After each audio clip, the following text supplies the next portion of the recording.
હું લાંબુ જીવું કે ન જીવું, પણ મરીશ એક યોદ્ધા બનીને. ફરી વાર, હું લાંબુ જીવું કે ન જીવું, પણ મરીશ એક યોદ્ધા બનીને.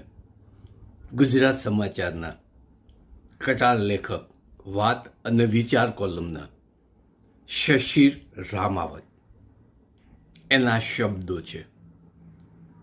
અને એણે એક સુંદર વાત લખી છે.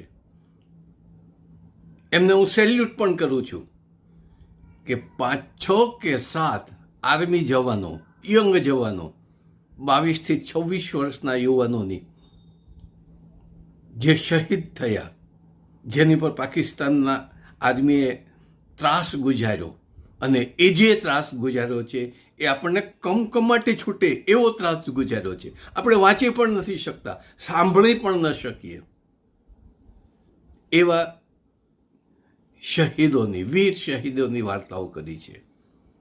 દરરોજ એક વાર્તા કરીશ, અને આની પાછળનો આશય એટલો જ છે કે આપણા ગુજરાતી યુવાનો, ખેડૂતો, મહિલાઓ અને સિનિયર સિટીઝનોને જાગૃત કરવા છે.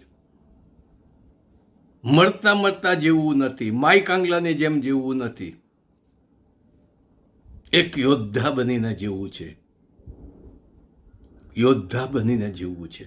ધર્મ એક અંગત આસ્થા છે. ધર્મને તમારા હૃદયમાં પણ રાખો, આસ્થા તરીકે રાખો, ક્યારે પણ એને છોડો નહીં.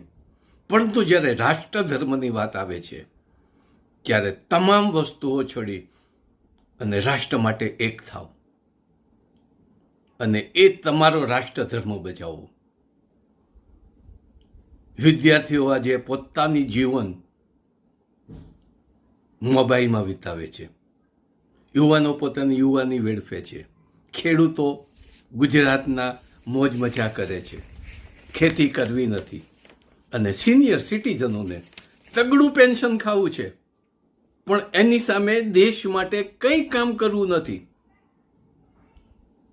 શરમ આવવી જોઈએ સિનિયર સિટીઝનોને.